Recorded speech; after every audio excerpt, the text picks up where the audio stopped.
우주가 너무 크고 인류는 너무 작다는 식의 흔한 간견을 기대하고 여기까지 오셨다면 이제 더 이상 그런 이야기가 정답이 아니라는 점을 분명히 말씀드리겠습니다. 지금 중요한 것은 우주의 크기가 아니라 1세기 넘게 인류를 괴롭혀온 근본적인 개념적 오류이며 바로 지금 그 오류가 무너지기 시작하고 있다는 점입니다. 수십 년 동안 우리는 똑같은 방식으로 생각하도록 훈련받아 왔습니다. 하늘을 바라보고 가장 가까운 별까지의 거리를 계산한 다음 항상 같은 질문을 던집니다. 이 공허를 어떻게 건너갈 수 있을까요? 답은 명백해 보이지만 실망스럽습니다. 우리는 저 너머로 넘어갈 수 없습니다. 알려진 법칙으로는 불가능합니다. 인간의 생애 동안에는 불가능합니다. 우주가 사실상 도달 불가능한 곳이라는 사실을 받아들이지 않는 한 말입니다. 하지만 그건 잘못된 질문입니다. 그리고 거의 아무도 이 문제를 공개적으로 논의하지 않는다는 사실이 바로 이 순간을 더욱 이상하게 만드는 것입니다. 문제는 거리가 아니었습니다. 문제는 우리가 거리를 고정되고 경직되고 불변하는 것으로 여기도록 교육받아 왔다는 것입니다. 마치 우주가 모든 일이 일어나는 견고하고 정적인 무대인 것처럼 말입니다.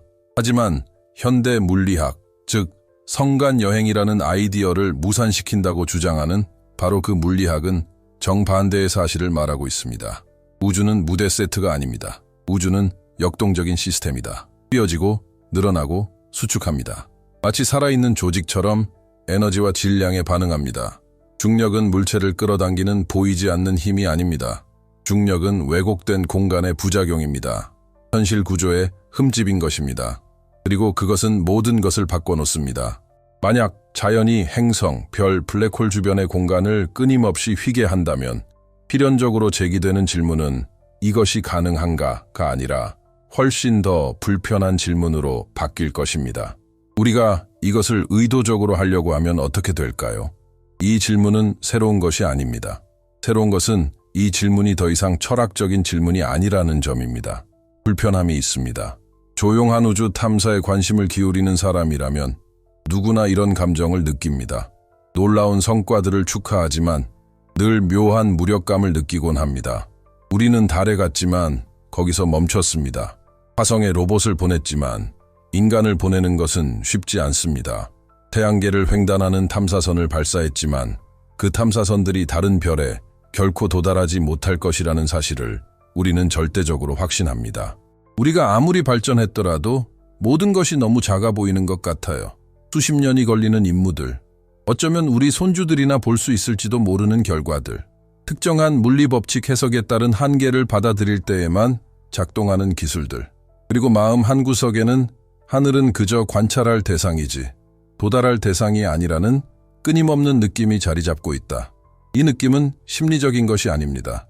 구조적인 문제입니다. 이는 빛의 속도가 문화적으로 절대적인 벽, 넘을 수 없는 한계, 우주의 끝으로 굳어진 방식에서 비롯됩니다. 하지만 이 벽은 사람들이 말하는 것과 정확히 같은 의미는 아니었습니다. 상대성 이론은 그 어떤 것도 빛보다 빠르게 움직일 수 없다고 주장하는 것이 아닙니다. 훨씬 더 구체적이고 미묘한 사실을 주장하는 것입니다. 질량을 가진 물체는 그 속도 이상으로 우주 공간에서 가속할 수 없습니다. 모든 것을 바꿔놓는 결정적인 단서는 바로 다음에 나오는 말입니다. 공간 그 자체는 물체가 아닙니다. 그는 움직이지 않는다. 을 통해 물론이죠. 그것은 그저 존재할 뿐이며 스스로를 재구성한다. 우주 자체가 이미 이를 증명하고 있습니다. 빅뱅 직후 우주가 빛의 속도를 훨씬 초과하는 속도로 팽창했던 우주 팽창 시기가 있었습니다. 오늘날 관측 가능한 우주의 가장자리에서는 이 팽창이 여전히 그 한계를 넘어서고 있습니다. 상대성 이론이 무효화되는 것은 아닙니다. 그 한계는 애초에 공간의 구조에는 적용되지 않았습니다. 이것은 의미상의 허점이 아닙니다. 그 아이디어가 대중화된 방식에 내재된 구조적 결함입니다. 올바른 비유는 결코 바다를 건너는 것이 아니었습니다. 언제나 바다에 휩쓸려가는 것이었습니다. 흐름을 거슬러 헤엄치는 것이 아니라 자신의 길을 재정비하는 것이었습니다. 그리고 바로 이 지점에서 일반인들에게 불편함이 느껴지기 시작합니다. 만약 빛의 속도가 공간의 움직임을 제한하지 않는다면 올바른 질문은 우리는 어떻게 수광년을 이동하는가가 아니라 다음과 같아야 할 것입니다. 그 경로를 통과하지 않고 단축할 수 있을까요? 이 아이디어는 비밀 연구소나 군사 프로그램에서 나온 것이 아닙니다. 1990년대에 한 젊은 물리학자가 무언가를 해보기로 결심하면서 거의 우연히 등장했습니다. 물리적인 것보다 그들은 늘 이렇게 합니다. 실질적인 목적이 크게 걸려있지 않은데도 수학적 가설을 검증하는 것이죠. 그가 발견한 것은 부분적인 해결책도 우아한 오류도 무의미한 호기심도 아니었다. 그는 일반 상대성 이론에 알려진 방정식들을 엄격하게 따르면서도 근본 법칙을 위반하지 않고도 불가능하다고 여겨졌던 현상, 즉 빛보다 빠른 속도로 이동하는 것을 가능하게 하는 시공간의 기하학을 발견했다. 이것은 막연한 의미의 이론상으로만 일어난 일이 아닙니다. 계산이 딱 들어맞았고 모든 조건이 맞아떨어졌습니다. 그들은 균형을 맞췄다. 그 방정식들은 그렇지 않다, 폭발했다, 형식적인 모순은 없었습니다. 개념적인 충돌이 있었을 뿐입니다. 수년간 반응은 예상 가능했습니다. 이론상으로는 말이 되지만 현실에서는 통하지 않아. 기존의 사고 체계를 위협하는 무언가가 등장할 때 흔히 나오는 반론이었습니다. 그 주장은 타당해 보였습니다. 필요한 에너지량이 터무니없었기 때문입니다. 지금까지 관측된 적 없는 특이한 형태의 에너지가 필요했던 것입니다. 모델은 훌륭했지만 비현실적이었습니다. 그리고 오랫동안 그것만으로도 대화를 끝내기에 충분했습니다. 하지만 대화가 너무 일찍 끝나면 과학은 제대로 작동하지 않습니다. 수년에 걸쳐 연구자들은 그 문제를 다시 살펴보았는데 그 아이디어를 반박하기 위해서가 아니라 다듬기 위해서였습니다. 초점이 바뀌었습니다. 더 이상 이건 너무 터무니없다가 아니라 정확히 어디에 터무니없음이 집중되어 있는가 였습니다. 그리고 그 질문을 던지면 당혹스러운 사실을 발견하게 됩니다. 문제의 상당 부분은 물리 법칙에 있는 것이 아니라 기하학, 대칭성, 그리고 효율성에 대한 초기 선택에 있었던 것입니다. 다시 말해, 그 개념은 실현 불가능한 것이 아니었다. 연대 최적화가 제대로 되지 않았습니다. 이 차이는 작아 보일지 모르지만 바로 환상과 공학을 구분하는 정확한 경계선입니다. 그와 동시에 물리학의 또 다른 분야가 조용히 발전하고 있었다. 양자 진공에 대한 연구는 아무것도 없는 것이 중립적이지도 수동적이지도 안정적이지도 않다는 것을 보여주기 시작했다. 빈 공간은 에너지를 가지고 있다. 측정 가능한 요동이 존재한다. 미미하지만 실제적인 압력이 존재한다. 그리고 가장 중요한 것은 이 에너지를 평균값 이하로 낮출 수 있는 영역이 있다는 것이다. 이곳에는 전문 용어가 있습니다. 하지만 여기서 중요한 것은 결과입니다. 자연은 미시적 규모에서 음의 에너지 상태를 허용합니다. 그때까지 이 세부 사항은 중요하지 않은 것처럼 보였다. 정밀 실험에는 유용하지만 획기적인 응용과는 거리가 먼 흥미로운 현상으로 여겨졌다. 아무도 입 밖으로 꺼내지 않았던 것은 명백한 사실이었다. 만약 음의 에너지 상태가 존재한다면 특정 공간 기하학에 대한 주요 반론이 무너지기 시작한다는 것이다. 문제가 해결되어서가 아니라 해결된 것은 아니다. 더 이상 감지되지 않았기 때문이다. 물리학적으로 금지되지 않는 현상이 생기면 그것은 곧바로 공학이 조만간 실현하려고 노력할 목록에 오르게 됩니다. 지금 바로 실험실 그들은 다른 별로 여행하려는 것이 아닙니다. 그들은 훨씬 더 기본적인 것을 시도하고 있습니다. 시공간의 실제 왜곡을 측정, 생성 및 제어하는 것, 비록 미시적인 왜곡일지라도. 그리고 이러한 현상은 이미 일어나고 있습니다. 공식 발표나 자극적인 헤드라인으로 나타난 것은 아니지만 반복 가능하고 분석 가능하며 검증 가능한 데이터를 통해 확인할 수 있습니다. 이로써 그 아이디어의 위상이 확실히 바뀌었다. 한때 허구로 여겨졌던 것이 비록 아주 작은 규모이긴 하지만 관찰 가능한 물리적 현상으로 현실화되었습니다. 우아한 방정식과 실제 효과 사이의 간극을 넘어선 것입니다. 그리고 이는 과학사에서 언제나 되돌릴 수 없는 지점입니다. 이 시점부터 문제는 더 이상 공간을 이런 식으로 형성할 수 있는지 여부가 아닙니다. 문제는 바로 이것입니다. 이것이 어디까지 용납될 수 있을까요? 그리고 이러한 능력이 연구실을 벗어나 현실 세계에 적용될 때 어떤 결과가 발생하는가? 공간을 재배치할 수 있다면 거리라는 개념 자체가 사라지기 시작합니다. 은유적인 의미가 아니라 물리적인 구조로서의 거리 말입니다. 바로 이 지점에서 논의는 더욱 민감해집니다. 거리가 더 이상 절대적인 한계가 되지 않는 순간 우리가 불가능하다고 여겼던 모든 것을 냉정하게 재평가해야 하기 때문입니다. 성간 탐사, 통신, 에너지, 외계 기술 탐지. 이러한 기술들은 관측 가능한 흔적을 남기기 때문에 우리가 우주에서 홀로 존재하는지에 대한 질문조차 새로운 의미를 갖게 됩니다. 하지만 그게 가장 충격적인 부분은 아닙니다. 정말 불안한 부분은 모든 정황으로 볼 때 우주는 이미 이러한 유형의 조작에 필요한 기본적인 요소들을 제공하고 있다. 저 멀리 떨어진 곳도 아니고 극한의 환경도 아닌 바로 여기, 지금, 어디에서나 우리가 다음 단계로 도약하는 것을 가로막는 것은 자연의 법칙이 아닙니다.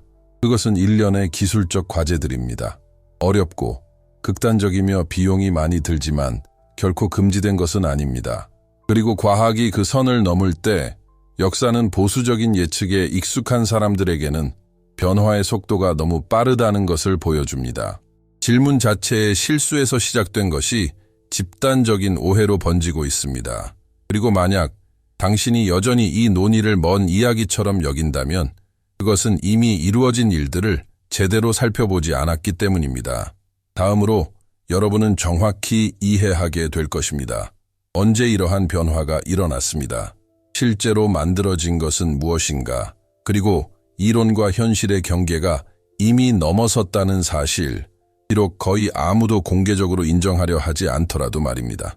여기까지 읽으셨다면 이 논의가 더 이상 철학적인 차원이 아니라는 것을 이미 눈치채셨을 겁니다. 우리는 더 이상 우아한 아이디어나 황당한 가설에 대해 이야기하는 것이 아닙니다.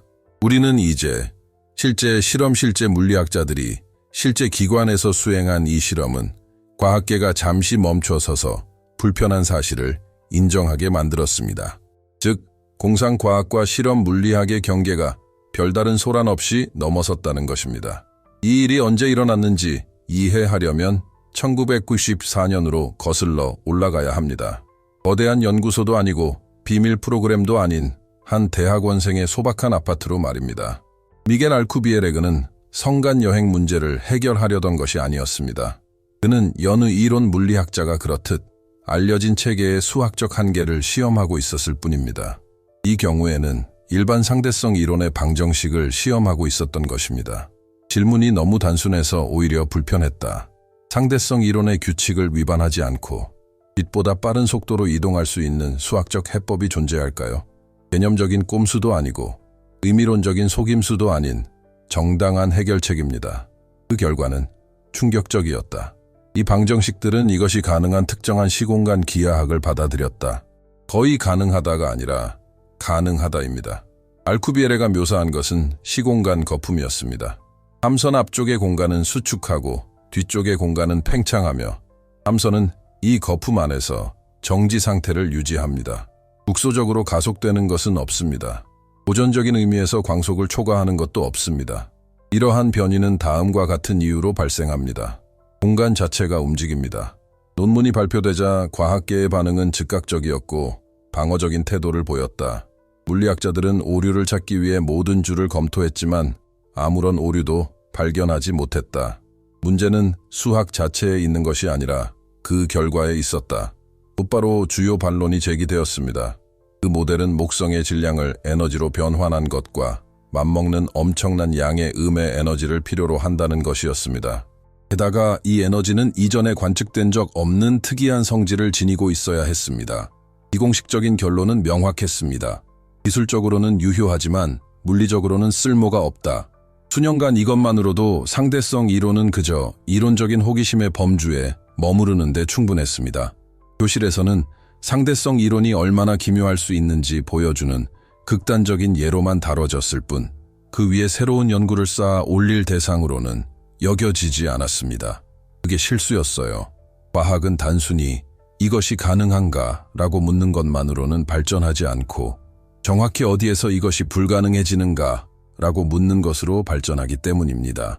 그리고 바로 이러한 태도의 변화가 과거의 상처를 다시 들춰냈습니다.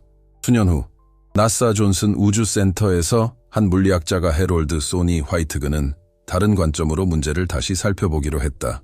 그는 물리학 법칙에 의문을 제기하지 않았다. 그는 기하학적 전제 원래 모델의 것입니다. 거품이 생성하는 데 필요한 에너지는 원하는 효과뿐만 아니라 다른 요인에도 달려 있었습니다. 거품 모양, 벽의 두께와 전자기장의 분포에 관한 것이다.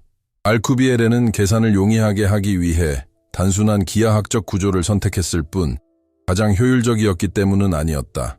화이트는 다시 계산했다. 그는 매개 변수를 조정했다. 그는 거품의 형태를 바꿔 두꺼운 구형에서 보리 모양의 도넛형 구조로 변형시켰다. 그 결과는 단순한 개선이 아니었다. 에너지 요구량이 급격히 감소한 것이다. 목성의 질량에서 수백 킬로그램에 달하는 음의 에너지에 해당하는 무언가까지 여전히 거대하다. 여전히 기술적으로 도달할 수 없는 영역이다.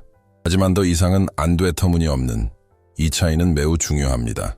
과학의 역사에서 불가능한 아이디어는 빠르게 사라집니다. 반면 극도로 어려운 아이디어는 살아남습니다. 왜냐하면 엔지니어들은 그것을 금지된 것이 아니라 도전 과제로 여기기 때문입니다. 다음 장애물은 극복할 수 없을 것처럼 보였다. 부정적인 에너지 수십 년 동안 이는 허구처럼 들렸습니다. 그러다가 누군가가 1948년부터 알려진 현상을 다시금 상기시켜 주기로 했습니다. 카시미르 효과. 진공 상태에서 전하를 띠지 않은 두 금속판을 매우 가까이 놓으면 서로 끌어당깁니다. 이는 자기력이나 전기력 때문이 아니라 양자 진공 자체의 에너지 비대칭성 때문입니다. 두 판 사이에는 특정 에너지 요동이 존재할 수 없지만 판 바깥쪽에는 존재할 수 있습니다. 결과적으로 두 판을 서로 밀어내는 순압력이 발생합니다. 이 효과는 논란의 여지가 없습니다. 물리 실험실에서 일상적으로 측정되는 현상입니다. 그리고 결정적인 세부 사항은 다음과 같습니다. 판 사이 영역은 주변 진공보다 에너지가 낮습니다. 물리적 관점에서 보면 이는 상대적으로 음의 에너지입니다. 다시 말해 존재하지 않는다고 여겨졌던 것이 이미 관찰되고 있었다는 것이다. 비록 미시적인 규모였지만 말이다. 이러한 토대 위에 나사의 첨단 추진 연구소는 매우 구체적인 실험들을 구성하기 시작했습니다. 우주선을 만드는 것과는 전혀 관련이 없었습니다. 목표는 훨씬 더 소박했지만 동시에 훨씬 더 위험했습니다. 인위적으로 생성된 시공간 왜곡을 실제적으로 감지합니다. 2021년 이러한 실험 중 하나에서 예상치 못한 일이 발생했습니다. 나노미터 규모의 힘을 측정하도록 설계된 센서가 미세한 규모에서 워프 버블에 예측된 기하학적 구조와 일치하는 왜곡을 감지한 것입니다. 그것은 간접적인 영향도 아니었고 단순한 잡음도 아니었다. 패턴은 반복되었고 그 특징은 이론적 예측과 일치했다. 알쿠비에르가 묘사한 것과 유사한 시공간 구조가 처음으로 관찰되었다. 생성, 측정 및 재현된 실험실에서. 이것은 누군가가 워프 드라이브를 만들었다는 뜻이 아닙니다. 훨씬 더 중요한 의미를 담고 있습니다. 기하학은 더 이상 가설이 아닙니다. 지금까지 항상 제기되어 온 타당한 질문이 있었습니다. 특정 수학적 해법은 이론상으로만 존재하는 것일까요? 이제 그 해법 중 하나가 비록 미미한 수준이지만 물리적 실체를 갖게 되었습니다. 이는 해당 논의의 판도를 돌이킬 수 없이 바꿔놓았습니다. 만약 나노미터 규모일지라도 시공간을 측정 가능한 수준으로 왜곡시킬 수 있다면 문제는 더 이상 이것이 존재할 수 있을까가 아닙니다. 문제는 이 효과를 증폭시키고 유지하고 제어하는 방법.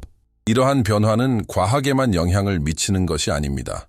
그것은 인류가 한계에 직면했을 때 행동하는 방식까지 바꿉니다. 어린 시절부터 별은 도달할 수 없는 곳이라는 말을 얼마나 많이 들어왔는지 생각해 보세요. 성간 여행은 허구에 불과하며 우주는 그저 멀리 떨어진 전시장에 지나지 않는다는 생각 말입니다. 이러한 생각들은 의사결정, 투자, 교육 우선순위, 심지어 우리가 장려하는 호기심의 종류까지 형성해 왔습니다. 한계가 절대적인 것이 아니게 되면 그것은 더 이상 심리적인 것이 아니게 된다. 만약 이 논리를 여기까지 따라오셨다면 구독과 좋아요를 눌러주실 가치가 있습니다. 이는 단순히 기계적인 행동이 아니라 이러한 종류의 토론은 끝까지 함께할 의지가 있는 사람들이 있을 때만 지속될 수 있기 때문입니다. 하지만 더욱 불안한 점이 있습니다. 우리가 우주의 미세한 왜곡을 일으키는 방법을 배우고 있던 바로 그 시기에 우주론자들은 또 다른 거대한 문제에 직면하고 있었습니다. 암흑에너지 우주 전체에 스며들어 우주의 팽창을 가속화하는 에너지의 한 형태입니다. 존재하는 모든 것의 약 70%를 차지하며 워프 버블이 필요로 하는 속성을 정확히 갖추고 있습니다. 음압, 이는 불안한 가능성을 제기합니다. 어쩌면 우리는 특별한 에너지를 만들어낼 필요가 없을지도 모릅니다. 어쩌면 우리가 배워야 할 것은 이미 도처에 존재하는 것과 상호작용하세요.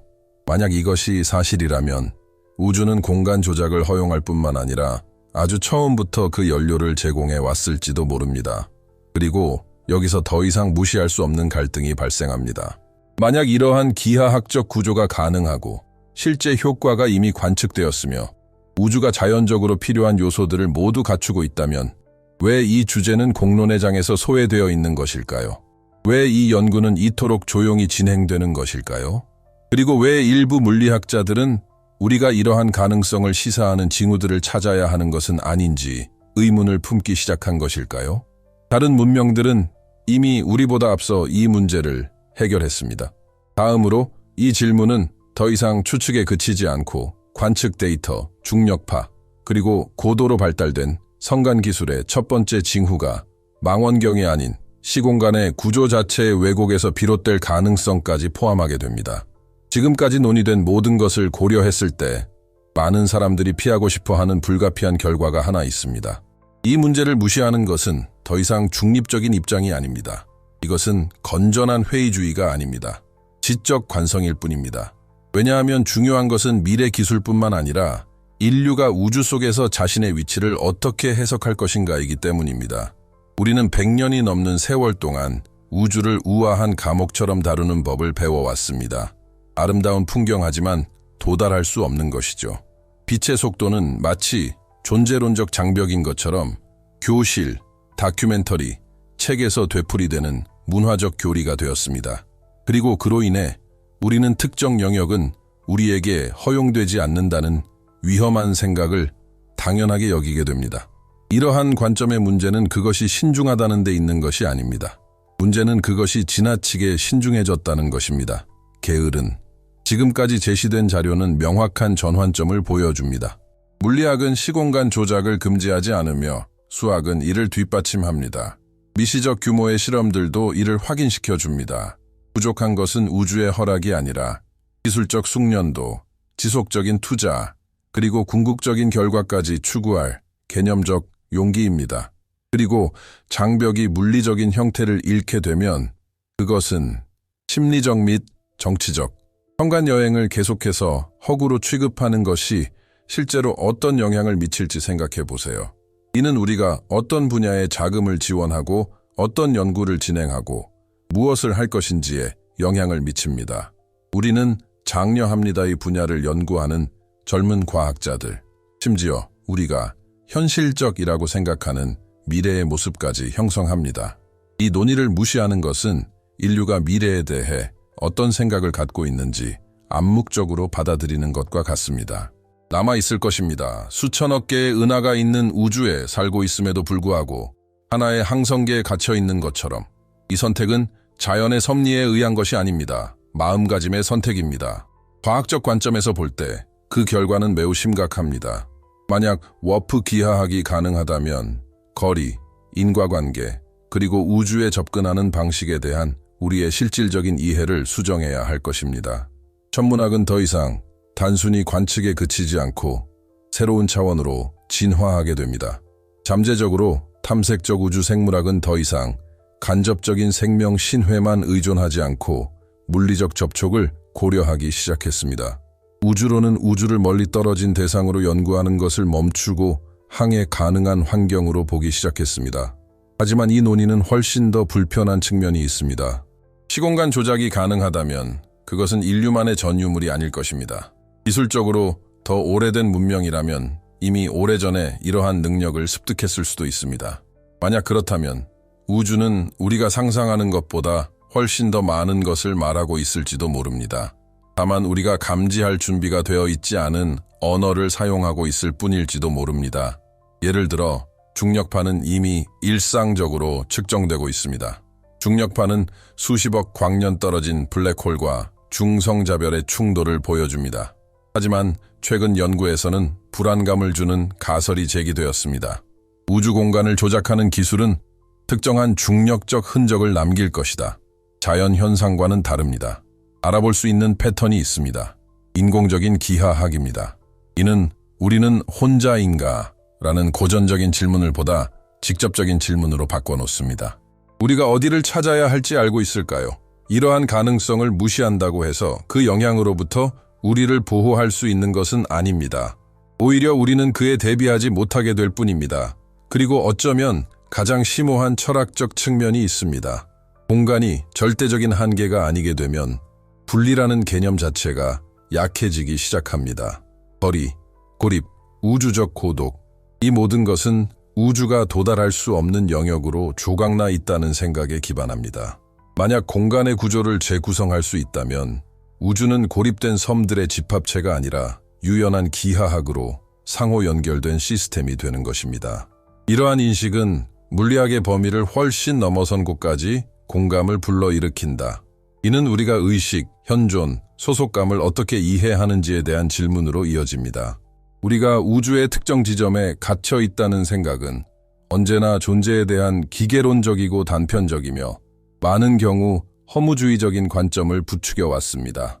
우주에 접근할 수 없다면 우주는 무관심해 보이고 도달할 수 없다면 죽은 것처럼 보입니다. 하지만 만약 그 해석이 애초부터 잘못된 것이라면 어떨까요? 바로 이 지점에서 과학 연구는 더 크고 더 불안한 문제에 직면하게 됩니다. 질문이 단순히 우리가 공간을 휘게 할 수 있을까?에서 공간을 휘게 할 수 있을까?로 바뀌기 때문입니다. 이것이 가능한 우주의 본질은 무엇일까요? 만약 현실의 구조가 에너지, 의도, 그리고 조직에 그토록 심오한 방식으로 반응한다면 우리는 수동적인 우주가 아닌 반응하는 우주, 정적인 무대라기보다는 시스템처럼 구조화된 우주를 다루고 있는 것입니다. 자, 이제 잠시 현실로 돌아와 봅시다. 당신은 드문 시대를 살고 있습니다. 과도기적인 시기죠. 내일 당장 워프 드라이브가 가동될 예정이다서가 아니라 바로 그 때문입니다. 드디어 올바른 질문이 제기되고 있습니다. 수세대에 걸쳐 우리는 이게 불가능한 걸까? 라고 질문해왔습니다. 이제 질문은 이 일이 성립하기 위해 무엇이 부족한 걸까? 입니다. 이러한 변화 하나만으로도 미래는 재정의 될 것입니다. 어쩌면 당신은 최초의 성간 우주선이 출발하는 모습을 보지 못할지도 모릅니다. 하지만 당신은 인류가 별을 한 개로 여기는 것을 멈추고 미해결된 공학적 문제로 여기기 시작한 시대에 살고 있습니다. 그리고 이는 미래 세대의 사고방식, 연구 방식, 그리고 꿈꾸는 방식을 근본적으로 바꿀 것입니다. 역사는 기술 혁명이 완성된 기계에서 시작되는 것이 아니라 오히려 에서 시작된다는 것을 보여줍니다. 내러티브 전환 사회가 어떤 것이 가능하다고 받아들일 때 자원이 유입되고 인재들이 헌신하며 발전은 가속화됩니다. 항공, 원자력, 그리고 초기 우주 탐사가 바로 그러한 사례입니다. 지금 이 가능성을 부인하는 것은 현명하지 못합니다. 반복되는 내용입니다. 역사적 오류. 이 콘텐츠가 인류의 미래에 대한 여러분의 시야를 넓혀주었다면 아래에 댓글을 남겨주세요. 단순한 의견이 아닌 진솔한 생각을 담아주시면 감사하겠습니다. 이러한 논의가 계속되어야 한다고 생각하신다면 채널 구독과 영상 좋아요를 부탁드립니다. 이는 단순한 구경거리가 아닌 우리가 누구이며 어디까지 나아갈 수 있는지에 대한 진지한 질문입니다. 그리고 이게 마지막 이미지입니다. 다음번에 밤하늘을 바라볼 때 광년이라는 개념을 수학적 과목으로 생각하지 마세요. 기하학을 떠올려 보세요. 공간을 거리가 아니라 구조로 생각해 보세요. 마치 재배열하고 접고 줄일 수 있는 천처럼 말입니다. 어쩌면 인류의 가장 큰 실수는 기술을 과소평가한 것이 아니었을지도 모른다. 어쩌면 그것은 우주와 그것을 이해할 수 있는 우리 자신의 능력을 과소평가했던 것일지도 모릅니다. 이제 남은 질문은 우리가 언제 별에 도달할 것인가가 아닙니다. 그래서 우리는 오랫동안 그들이 우리에게 맞지 않는다는 생각을 받아들였던 겁니다.